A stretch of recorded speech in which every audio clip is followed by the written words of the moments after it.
Hello friends. तो पिछले lecture में हमने प्रोकैरियोटिक और यूकैरियोटिक सेल को देखा था। तो आज के लेक्चर में हम सेल मेम्ब्रेन और सेल वॉल को देखने वाले हैं। तो सबसे पहले हम सेल मेम्ब्रेन देखेंगे। शुरू करते हैं। The detail structure of the membrane was studied only after the advent of the electron microscope in the 1950s. Meanwhile, chemical studies on the cell membrane, especially in human red blood cells (RBCs), enable the scientists to deduce the possible structure of the plasma membrane. तो membrane की detail structure का study 1950 में electron microscope के आने के बाद ही possible हो पाया। इसके पहले सेल मेम्ब्रेन पर केमिकल स्टडीज़, खासकर human red blood cells RBCs पर साइंटिस्ट को प्लाज्मा मेम्ब्रेन की पॉसिबल स्ट्रक्चर समझने में मदद हुई थी। तो फिर बाद में this studies shows that the cell membrane is mainly compose of lipids and proteins. The major lipids are phospholipids that are arrange in a bilayer. तो इन स्टडीज से पता चला कि सेल मेम्ब्रेन मेनली लिपिड्स और प्रोटीन से बनी होती है. मेजर लिपिड्स फॉस्फोलिपिड्स होते हैं जो बाइलेयर के फॉर्म में अरेंज होते हैं. तो फिर also the lipids are arrange within the membrane with the polar head towards the outer sides and the hydrophobic tails towards the inner part.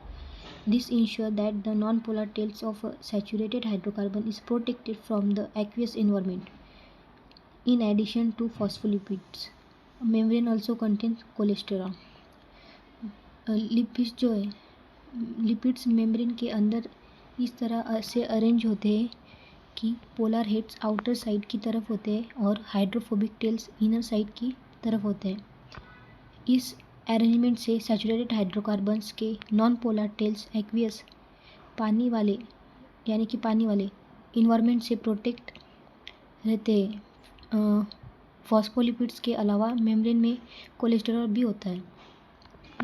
Later, biochemical investigation clearly revealed that the cell membranes also possesses protein and carbohydrate. The ratio of protein and lipids varies considerably in different cell types. तो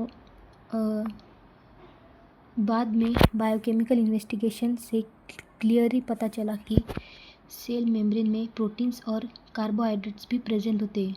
different cell types में proteins और lipids का ratio काफ़ी very करता है.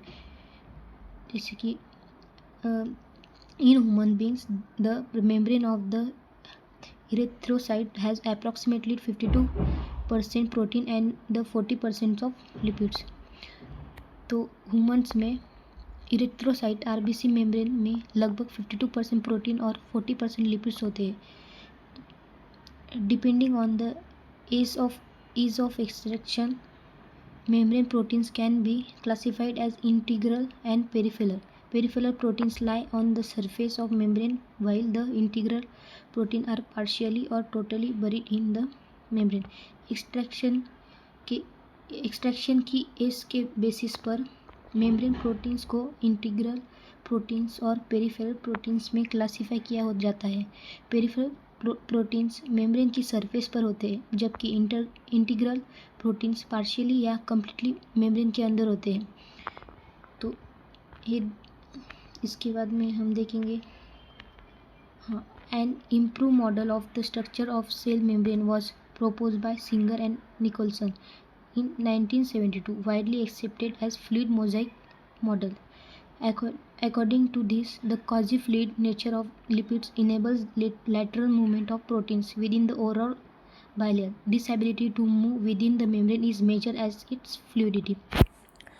तो cell membrane के structure का एक इम्प्रूव मॉडल सिंगर और निकोलसन ने 1972 में प्रपोज किया था, जो वाइडली फ्लूइड मोजाइक मॉडल के नाम से एक्सेप्ट किया गया. इस मॉडल के अकॉर्डिंग लिपिड्स की कॉजी फ्लूइड नेचर प्रोटीन्स को बाइलेयर के अंदर साइड टू साइड यानी कि लैटरल मूव करने में हेल्प करती है. मेम्ब्रेन के अंदर प्रोटीन्स की मूवमेंट करने की एबिलिटी को फ्लूइडिटी कहा जाता है. तो the fluid nature of the membrane is also important from the point of view of functions like cell growth, formation of intercellular junctions, secretion, endocytosis, cell division, etc. Membrane की fluid nature बहुत important होती है कई functions के लिए, जैसे cell growth, intercellular junctions का formation, secretion, endocytosis, cell division, etcetera. One of the most important functions of the plasma membrane is the transport of the molecules across it. The membrane is selectively permeable to some molecules present on either side of it.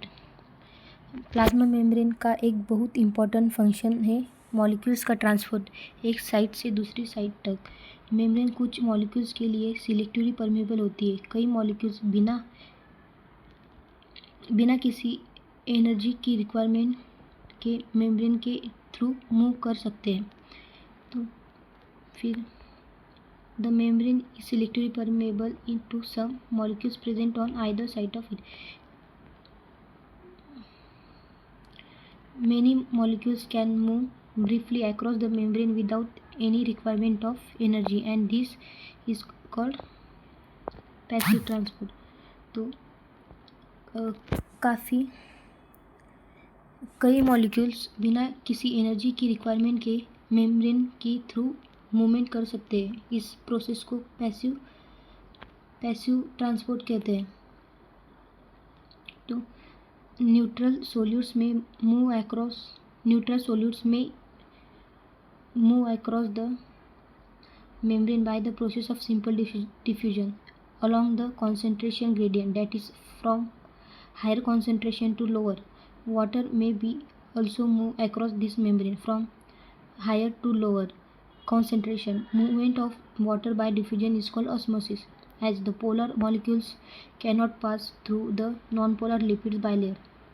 They require a carrier protein of the membrane to facilitate their transport across the membrane.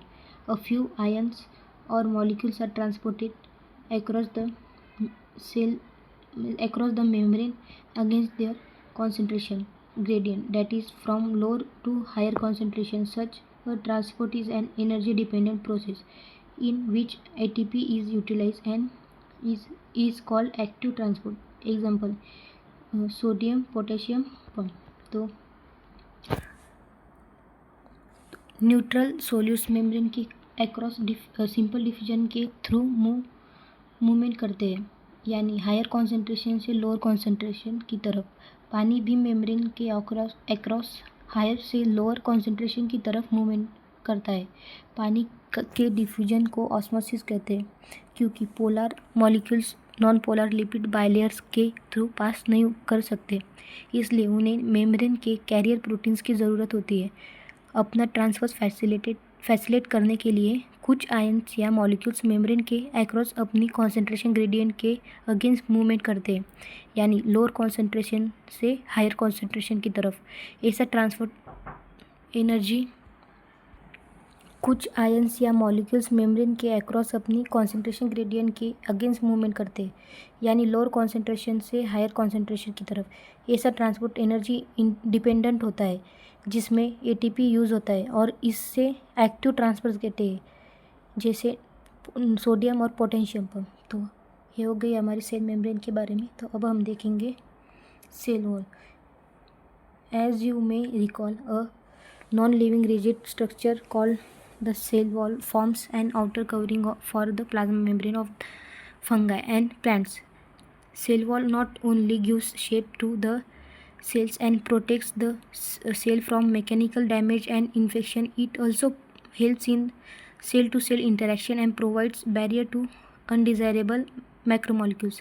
Algae have cell wall made up of cellulose, galactans, mannans and minerals like calcium carbonate, while in other plants it consists of cellulose, hemicellulose, pectins and proteins.